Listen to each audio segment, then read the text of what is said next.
الجوع ونقص من الأموال والأنفس والثمرات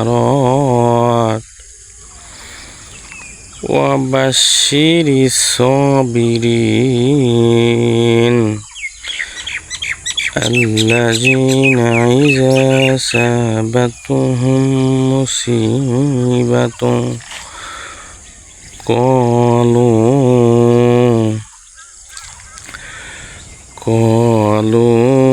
إنا لله وإنا إليه راجعون